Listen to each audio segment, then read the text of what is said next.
Yes, we are back for 2026.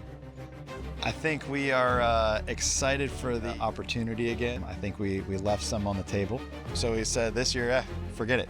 We're gonna put a car in each class, so we make sure we have a car in the right class each time. So we are entering 3 cars this year for the Restoration Challenge. We're gonna start off with the Restoration class. We have a fantastic customer that actually purchased a 1997 911 from our dealership back in 97.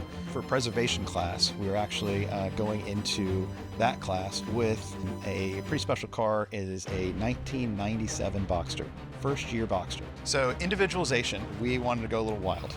Been a couple pictures out there with our yellow 1979 Targa.